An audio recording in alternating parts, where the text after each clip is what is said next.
E parliamo del Paese dei Balocchi, evento per bambini che torna all'Ostello a Molara. Un saluto a tutti da parte di Andrea Bolognese, dal gruppo Facebook e pagina Facebook, il blog di Adria Polesine Eventi Delta del Po Veneto. Eccoci qua, dove ovviamente potete lasciare tranquillamente le vostre locandine, eventi, o venire a sbirciare gli eventi appunto della settimana, del mese. Vabbè, ci portiamo anche un po' avanti. Vabbè. E allora adesso ricordiamo una cosa molto bella, che è simpatica, che succederà il giorno 6 ottobre 2019. Ci sarà l'evento Il Paese dei Balocchi all'Ostello a Molara di Adria. Il tutto inizierà alle ore 14:30 e ci saranno trucca bimbi, palloncini, zucchero filato, popcorn, calcetto, pony sul parco della Molara, e poi ci sarà anche il raccontafiabe.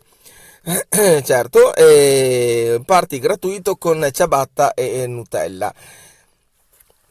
E poi anche il miele del parco del Delta del Po. Quindi evento da segnare sicuramente in agenda, è la quinta edizione del Paese dei Balocchi, e mi raccomando, anzi ve lo dico, vi lascio il link per vedere la locandina con i vostri occhi. Sul post del video vi lascio come sempre il link per andare a vedervi la locandina. Quindi domenica 6 ottobre 2019, Ostello Molara di Adria, dalle 14:30, il Paese dei Balocchi. Grazie a tutti per l'ascolto, un saluto da parte di Andrea Bolognese, e vi ricordo, se volete venire a lasciare le vostre locandine, i vostri eventi, c'è il gruppo Facebook, così è anche più facile farlo, il blog di Adria Polesine Eventi Delta del Po Veneto, e poi c'è anche la nostra pagina Facebook. Un saluto a tutti da Andrea, grazie.